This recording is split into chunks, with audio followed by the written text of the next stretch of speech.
નમસ્કાર, આપ જોઈ રહ્યા છો ન્યૂ ભારત ન્યૂઝ અને હું છું ધ્રુવી।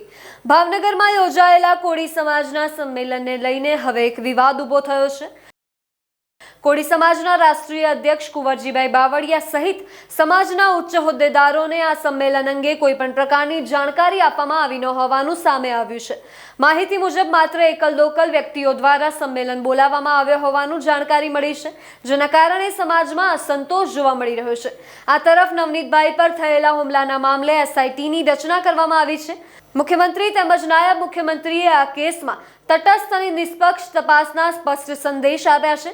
પૂર્વ સાંસદે આ મુદ્દે પ્રતિક્રિયા આપતા જણાવ્યું છે કે સમાજનું કોઈ પણ સંમેલન બોલાવતા પહેલા નાના મોટા તમામ સંગઠનના હોદ્દેદારોની બેઠક બોલાવવી જોઈએ અને સર્વસંમતિથી નિર્ણય થયા બાદ જ સંમેલન યોજવું એ સમાજના હિત માટે યોગ્ય રહેશે। એ અમારા સૌરાષ્ટ્રમાં સમસ્ત કોળી સમાજના રાષ્ટ્રીય અધ્યક્ષ માનનીય કુંવરજીભાઈ બાવળિયા એમને પણ જાણ નથી।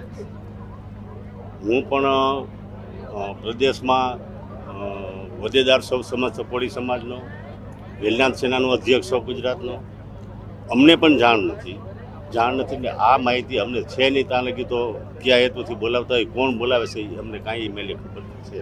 કદાચ તમને આમંત્રણ મળશે તો ના, એજન્ડા શું છે, એનો હેતુ શું છે, એ તો પહેલાં એને ખરેખર સંમેલન બોલાવવું હોય તો જે નોખા મંડળ હાલે છે, વેલનાથ મંડળ હોય, માનધાતા હોય કે સમસ્ત કોળી સમાજ હોય, એ સમાજની ગુજરાતના આગેવાનોની મિટિંગ બોલાવી જોઈએ કે આપણે આ હેતુથી અમે ભાવનગરમાં સંમેલન બોલાવી રહ્યા છીએ, તો બધાને ખબર પડે ને આનો હેતુ શું છે। પણ આ તો એક બે વ્યક્તિ ભેગા થઈ અને જો બોલાવતા હોય, જાહેરાત કરી હોય તો એમાં કોઈ પણ પ્રકારની મને પણ જાણ પડશે। પગદાણા વિવાદમાં નવનીતભાઈ બાલદિયાને ખરેખર ન્યાય મળ્યો છે ખરા? કારણ કે એસઆઈટી જે છે તો કોઈ પ્રતિક્રિયા આપી નથી રહી, પણ મુખ્યમંત્રીએ, ગૃહમંત્રીએ એ આખી એક રચના કરી છે અને તપાસ ધમધમાટ ચાલી જ રહી છે।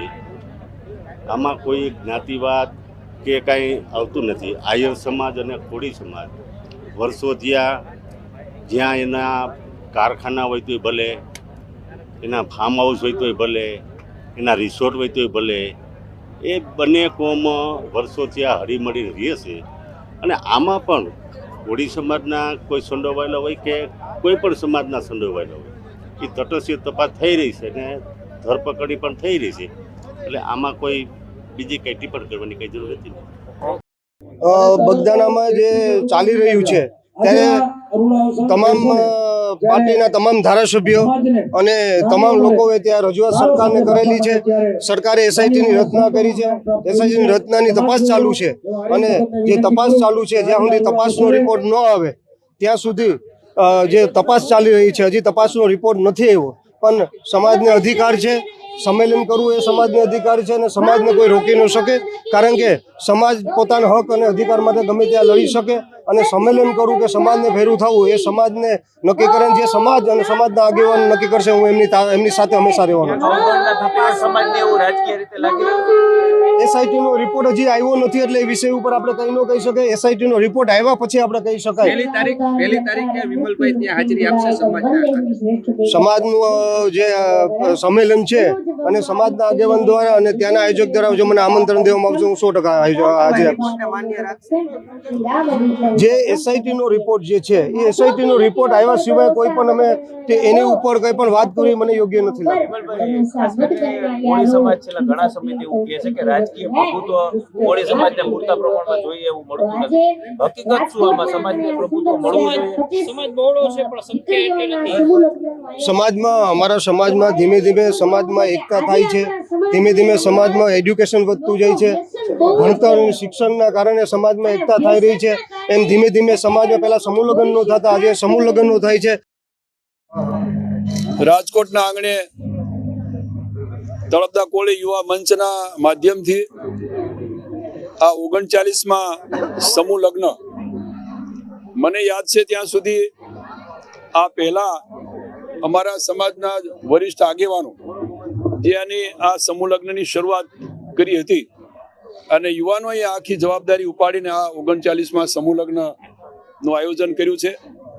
આ યુવા મંચની સાથે એની ટીમના માધ્યમથી 25 જેટલી નવદંપતીઓ દીકરી ને દીકરાઓ જે સમૂહ લગ્નમાં જોડાયા છે એમનું નવું જીવન એટલે આ નવ દંપતીઓ એના જીવનમાં સુખ શાંતિ અને સમૃદ્ધિ આવે એ રીતે ભૂદેવોએ શાસ્ત્રોક્ત વિધિથી આ સમૂહ લગ્ન એનું સંપન્ન કર્યું છે, આટોપ્યા છે.